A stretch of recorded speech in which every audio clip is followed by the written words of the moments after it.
வணக்கம். இன்னைக்கு கிளாஸ்ல நம்ம பார்க்க போற செக்ஷன் பாத்தீங்கன்னா MA4151 பேப்பர்ல unit 4 testing of hypothesis topic ரெலவென்ட்டான ப்ராப்ளம்ஸ் பார்க்க போறோம். ஆல்ரெடி ப்ரீவியஸா நம்ம நிறைய செக்ஷன்ஸ் கவர் பண்ணியிருக்கோம். இன்னைக்கு பார்க்க போறது test for significant difference between two means. Normal டிஸ்ட்ரிபியூஷன்ல நமக்கு பாப்புலேஷன் அண்ட் சாம்பிள் ரெலவெண்ட்டாக மீன்ஸோட வேல்யூ டிஃபரன்ஸ் ஆஃப் மீன்ஸாக இருந்ததுன்னா எப்படி ப்ராப்ளம் ஒர்க் அவுட் பண்ணுறதுன்னு இன்றைக்கி பார்க்கலாம். இப்போ ஃபர்ஸ்ட் ப்ராப்ளம் பாருங்கள். The mean height of two samples of 1000 and 2000 members are respectively 67.5 and 68 inches. Can they be recorded as drawn from the sample population with standard deviation 2.5 centimeters? இவ்வளோ தான் question கொடுப்பாங்க. Check significance R not, இவ்வளோ தான் நமக்கு கொஷினாக கேட்பாங்க. So இந்த மாடலில் கொடுத்தாங்கன்னா இதில் முதல்ல என்னென்ன டேட்டாஸ் இருக்குன்னு பாருங்கள். 2 சாம்பிள் கொடுத்துருக்காங்க. அப்போ நமக்கு நார்மல் டிஸ்ட்ரிபியூஷன் ஆர் டி டிஸ்ட்ரிபியூஷனில் டிஃபரன்ஸ் ஆஃப் மீனில் ப்ராப்ளம்ஸ் கொடுத்துருக்காங்க. ஃபஸ்ட்டு அதை நம்ம நோட் பண்ணிக்கணும். டேட்டாஸ் எழுதலாம். Given sample 1 sample 2. So sample 1ல் பார்த்தீங்கன்னா 1000 எடுத்துக்கலாம். That is our N1. 2000ங்கிறது N2ன்னு எடுத்துக்கலாம். அண்ட் ரெஸ்பெக்டாக இதுக்கு ரிலவெண்ட்டாக நமக்கு எக்ஸிஸ்ட் ஆகிற மீன் வேல்யூஸ். ஸோ மீன் வேல்யூஸ் வந்து சாம்பிள் ரெலவெண்ட்டாக தான் எக்ஸிஸ்ட் ஆகுது, பாப்புலேஷனில் இல்லை. இங்கே சாம்பிள்ஸ் கொடுத்ததுனால சாம்பிள் ரெலவெண்ட்டாக நம்ம எக்ஸிஸ்ட் ஆகிற மீன் வேல்யூவை எக்ஸ் பார்னு கோட் பண்ணுவோம். ஸோ இங்கே சாம்பிள் 1க்கு X1 பார் 67.5, சாம்பிள் 2க்கு X2 பாரோட வைஸ் 68ன்னு கோட் பண்ணிக்கலாம். வேறு என்ன கொடுத்துருக்காங்க? Can they be recorded as the drawn from the sample population with standard deviation 2.5 centimetres inches. இதுவும் பார்த்தீங்கன்னா நமக்கு ஸ்டாண்டர்ட் டிவியேஷன் தான் கொடுத்துருக்காங்க. ஸோ அப்போ சிக்மான்னு மட்டும் நோட் பண்ணிக்கலாமா? பாப்புலேஷனில் கொடுத்துருக்காங்களா? ரெக்கார்டட் சேம் பாப்புலேஷன் கொடுத்ததுனால நீங்கள் ஸ்டாண்டர்ட் டிவியேஷன் வேல்யூவை இங்கே சிக்மான்னு கோட் பண்ணணும். இதுவே சாம்பிளில் கொடுத்துருந்தாங்கன்னா நீங்கள் எஸ்ன்னு கோட் பண்ணுற மாதிரி இருக்கும். இவ்வளோ தான் கொடுத்துருக்காங்க. ஸோ இப்படி கொடுத்துருந்தாங்கன்னா நம்ம நார்மல் டிஸ்ட்ரிபியூஷனில் எப்படி ஒர்க் அவுட் பண்ணுறதுன்னு இப்போ பார்க்கலாம். ஃபஸ்ட்டு நல் ஹைபாத்தீசிஸ் கோட் பண்ணுங்கள். நல் ஹைபாத்தீசிஸ் நம்ம பாப்புலேஷன் பேஸ்டாக தான் எடுக்கணும். ஸோ μ1 ஈக்குவலன் டு μ2 நம்ம எடுத்துக்கலாம். Alternative hypothesis H1 from μ1 not equal to μ2 define பண்ணிக்கோங்க. லெவல் ஆஃப் சிக்னிஃபிகன்ஸ் இங்கே ஆல்ஃபா ஈக்குவல் டு 5%. ஆப்வியஸ்லி நம்ம நோட் பண்ணியிருக்கோம். அடுத்து கிரிட்டிக்கல் ரீஜியன் 5%க்கு என்னன்னு பார்க்கலாம். நார்மல் டிஸ்ட்ரிபியூஷன் எடுத்துக்கிட்டிங்கனாலே உங்களுக்கு கிரிட்டிக்கல் ரீஜியன் வேல்யூ இது தான். So minus Z∝/2 equal to -1.96, Z∝/2 1.96. இது 5%க்கு நார்மல் டிஸ்ட்ரிபியூஷனில் நமக்கு இது தான் எப்பயுமே வேல்யூ எழுதியாச்சு. டெஸ்ட் ஸ்டாட்டிஸ்டிக்ஸ் நார்மலாக நம்ம மீன்ஸோட டிஃப்ரென்ஸ் பார்ப்போம். இங்கே ரெண்டுமே மீன் வேல்யூவாக கொடுத்ததுனால X1 bar minus X2 by divided by square root of σ1² by N1 plus σ2² by N2. இல்லை நான் சிக்மா காமனாக எடுத்து எழுதுகிறேன் அப்படின்னாலும் ஓகே தான். சிலர் அப்படியே எழுதியிருப்பாங்க. ஏன்னா சிக்மாங்கிறது இங்கே ஈக்குவலண்ட் வேல்யூ தான். ஸோ நீங்கள் ஸ்கொயர் ரூட் எடுத்து எழுதிங்கன்னா சிக்மா இன்ட்டு 1/N1 1/N2ன்னு எழுதியிருப்பாங்க. எப்படினாலும் எழுதிக்கலாம். ஸோ எழுதிக்கோங்க. இதை ஒர்க் அவுட் பண்ணணும். இப்போ டேட்டாஸ்லாம் எடுத்து எழுதணும்னா நம்ம ஒர்க் அவுட் பண்ண நமக்கு வர ஃபைனல் ஆன்சர் பார்த்தீங்கன்னா -5.164. ஸோ இதுதான் நமக்கு டெஸ்ட் ஸ்டாட்டிஸ்டிக்ஸில் ஜெட்டோட வேல்யூவாக எக்ஸிஸ்ட் ஆயிருக்கு. இப்போ கன்க்ளூஷன் பார்க்கலாம். Conclusion if minus Z∝/2 less than Z less than Z∝/2 இருந்தால் then accept H0, otherwise we reject H0. So இப்போ கண்டிஷனில் நமக்கு கிரிட்டிக்கல் ரீஜனில் வந்த வேல்யூ பார்த்தீங்கன்னா 1.96. டெஸ்ட் ஸ்டாட்டிஸ்டிக்ஸ் ரெலவெண்ட்டாக வந்தது -5.164. இப்போ சாட்டிஸ்ஃபை பண்ணுதுன்னு பார்த்தீங்கன்னா ஃபஸ்ட்டு நமக்கு லெஸ் தானே கரெக்டாக வரல. அப்போ வி ரிஜெக்ட் H0. இந்த கண்டிஷனும் வரணும், இந்த கண்டிஷனும் சாட்டிஸ்ஃபை ஆனால் தான் நம்ம அக்செப்ட் பண்ண முடியும்.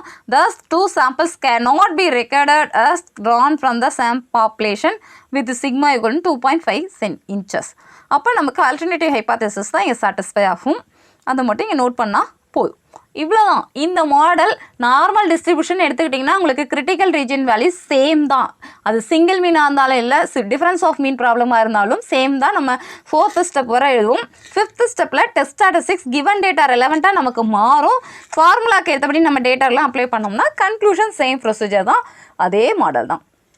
நார்மல் டிஸ்ட்ரிபியூஷன் சிங்கிள் மீன் ப்ராப்ளம் பார்த்துட்டு டிஃப்ரென்ஸ் ஆஃப் மீன் பார்த்தீங்கன்னா உங்களுக்கு ரொம்ப ஈஸியாக இருக்கும். ஆல்ரெடி நம்ம 3 ப்ராப்ளம் ஒர்க் அவுட் பண்ணியிருக்கோம். டிஸ்கிரிப்ஷனில் லிங்க் இருக்குது. அதை ஒரு தடவை பார்த்துட்டிங்கன்னா உங்களுக்கு இந்த கான்செப்ட் ஈஸியாக புரியும். அதுக்கடுத்து இந்த ப்ராப்ளத்தில் என்ன பார்க்குறோங்கிறதும் உங்களுக்கு ஈஸியாக புரியும். இப்போ நெக்ஸ்ட் ப்ராப்ளம் பார்க்கலாம். The following tables given the data and the hardness of wood stores outside and inside room.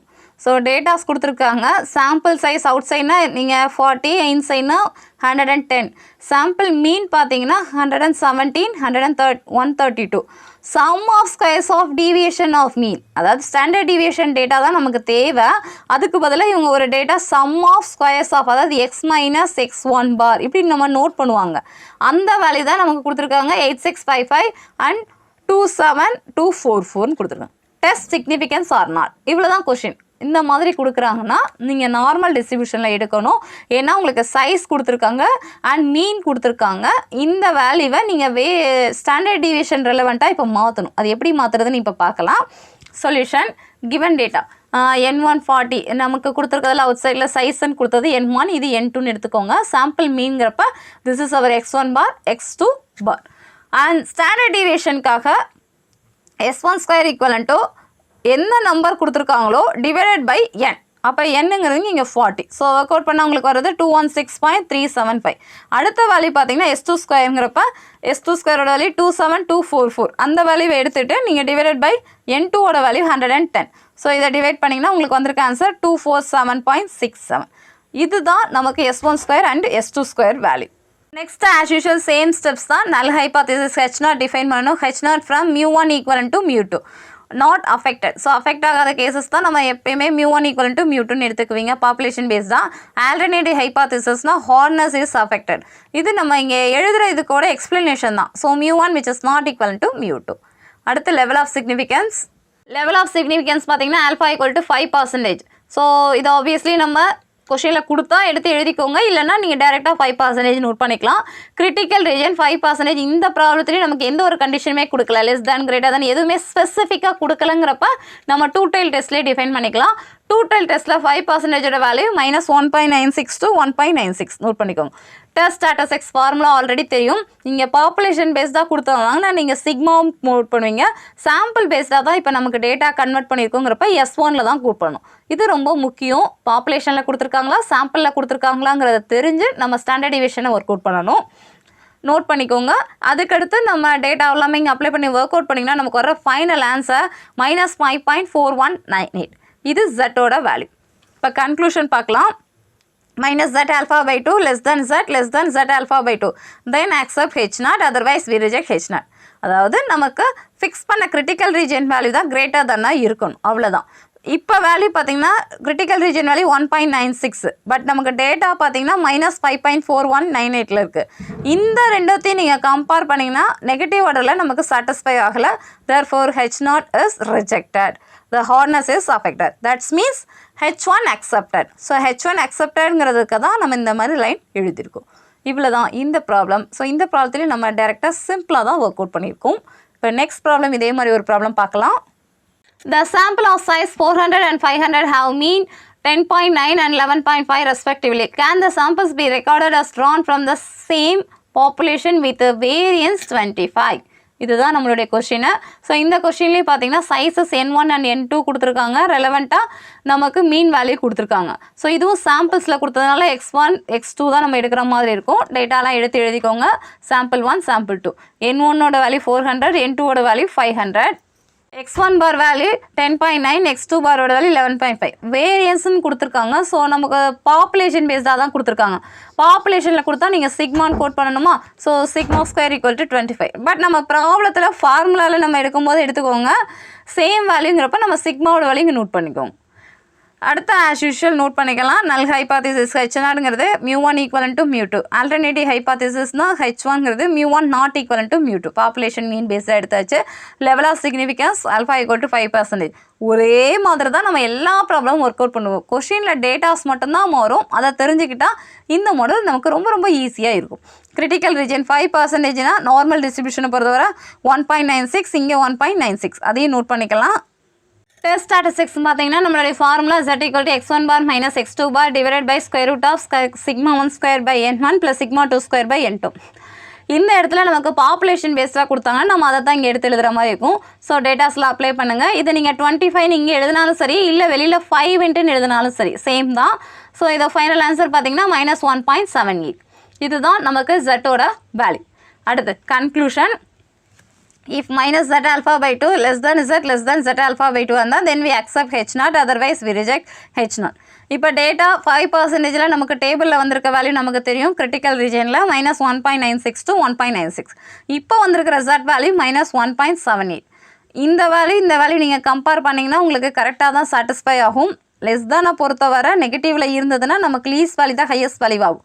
So இது கரெக்ட் தான், இது ஆப்வியஸ்லி கரெக்ட் தான். therefore h0 accepted. h0 acceptedனா mu1 equivalent to mu2. hence the samples be recorded as drawn from the same population with variance 25. கொஷினில் என்ன கொடுத்துருக்காங்களோ அதை அப்படியே எழுதிக்கோங்க. அதாவது h0 accepted நம்ம கொடுத்துருக்காங்கன்னா நம்ம அங்கே என்ன டிஃபைன் பண்ணுறோமோ அதுதான். h1 acceptedன்னு கொடுத்தாங்கன்னா நம்ம h1ல லெஸ் தானா கிரேட்டர் தானா நாட் ஈக்குவலாக அதுக்கேற்றபடி நம்ம கன்க்ளூஷன் எழுதுகிற மாதிரி இருக்கும். இவ்வளோ தான் டிஃபரன்ஸ் ஆஃப் மீன்ஸ் ப்ராப்ளமும். இந்த மெத்தடில் ஒருவேளை ஏதாவது ஒரு யூனிவர்சிட்டி கொஸ்டினில் கேட்டிருந்தாங்கன்னா நீங்கள் ஈஸியாக அட்டன் பண்ணுங்கள், மார்க்ஸ் ஸ்கோர் பண்ணுங்கள். இந்த வீடியோவும் சிங்கிள் மீன் வேல்யூ ரெலவெண்ட்டாக ப்ராப்ளம் ஒர்க் அவுட் பண்ண வீடியோவும் பாருங்கள். நார்மல் டிஸ்ட்ரிபியூஷனுக்கு இந்த 2 வீடியோ பார்த்தா போதும். இந்த டைப்பில் எல்லா ப்ராப்ளமும் நம்மளால் ஒர்க் அவுட் பண்ண முடியும். டவுட் இருந்ததுன்னா கணிதப்பழைக்கு மெயில் அனுப்புங்க, சப்ஸ்கிரைப் பண்ணுங்கள், ஃப்ரெண்ட்ஸ்க்கெல்லாம் ஷேர் பண்ணுங்கள். வேறு ஏதாவது உங்களுக்கு கேட்கணும்னு சொல்லியிருந்தால் நீங்கள் கமெண்ட் பாக்ஸில் கமெண்ட் பண்ணுங்கள், இல்லை மெயில் அனுப்புங்க, உங்களுக்கு நாங்கள் பதில் கொடுக்குறோம். நன்றி.